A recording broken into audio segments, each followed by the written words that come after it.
भगवान श्री कृष्ण कहते हैं, हे अर्जुन, हे धनंजय, यदि तुम अपने चित्त को अविचल भाव से मुझ पर स्थिर नहीं कर सकते तो तुम भक्ति योग के विधि विधानों का पालन करो।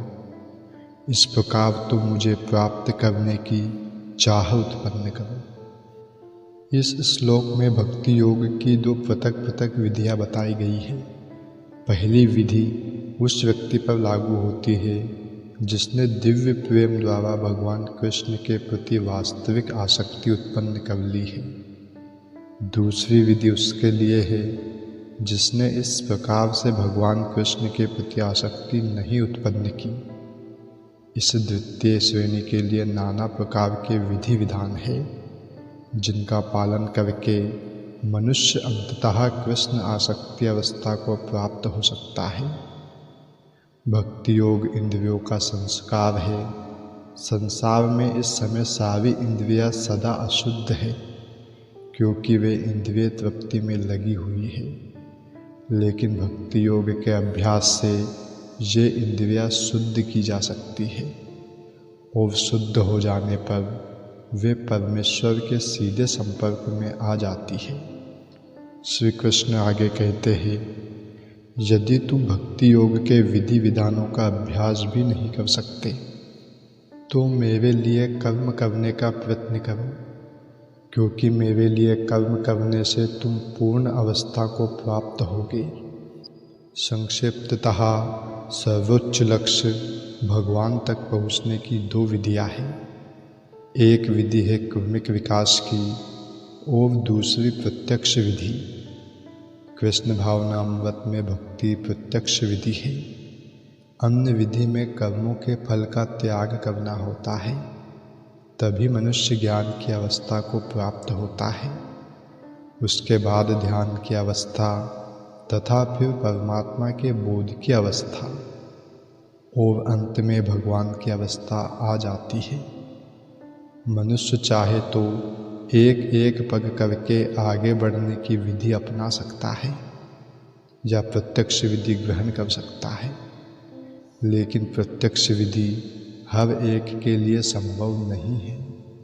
अतः अप्रत्यक्ष विधि भी अच्छी है, लेकिन यहाँ यह समझ लेना होगा कि अर्जुन के लिए अप्रत्यक्ष विधि नहीं सुझाई गई, क्योंकि वह पहले से परमेश्वर के प्रति प्रेमा भक्ति की अवस्था को प्राप्त था।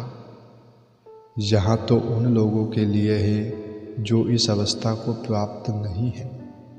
उनके लिए तो त्याग, ज्ञान, ध्यान तथा परमात्मा एवं ब्रह्म की अनुभूति की क्रमिक विधि ही पालनीय है। लेकिन जहाँ तक भगवद गीता का संबंध है उसमें तो प्रत्यक्ष विधि पर ही बल है। प्रत्येक व्यक्ति को प्रत्यक्ष विधि ग्रहण करने तथा भगवान श्री कृष्ण की शरण में जाने की सलाह दी जाती है। श्री कृष्ण आगे कहते हैं, जो किसी से द्वेष नहीं करता लेकिन सभी जीवों का दयालु मित्र है, जो अपने को स्वामी नहीं मानता और मिथ्या अहंकार से मुक्त है, जो सुख दुख में संभव रहता है, सहिष्णु है, सदैव आत्मतुष्ट रहता है, आत्मसंयमी है तथा जो निश्चय के साथ मुझमें मन तथा बुद्धि को स्थिर करके भक्ति में लगा रहता है, ऐसा भक्त मुझे अत्यंत प्रिय है, जिससे किसी को कष्ट नहीं पहुँचता तथा जो अन्य किसी के द्वारा विचलित नहीं किया जाता, जो सुख दुख में भय तथा चिंता में संभव रहता है, वह मुझे अत्यंत प्रिय है। मेरा ऐसा भक्त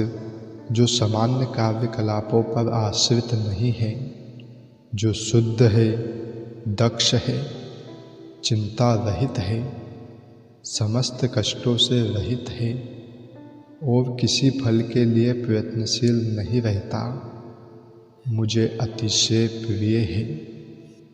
जो ना कभी हर्षित होता है, ना शोक करता है, जो ना पछताता है, ना इच्छा करता है, तथा जो शुभ तथा अशुभ दोनों प्रकार की वस्तुओं का परित्याग कर देता है, ऐसा भक्त मुझे अत्यंत प्रिय है।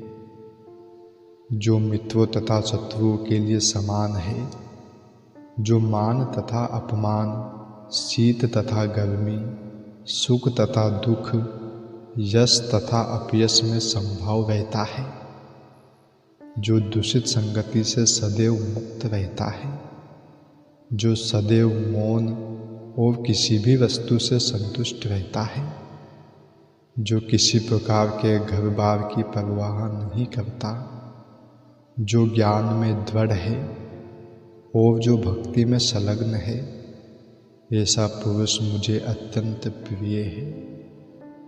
जो इस भक्ति के अमर पथ का अनुसरण करते हैं और जो मुझे ही अपना चरम लक्ष्य बनाकर श्रद्धा सहित पूर्ण रूपेण संलग्न रहते हैं, वे भक्त मुझे अत्यंत प्रिय है।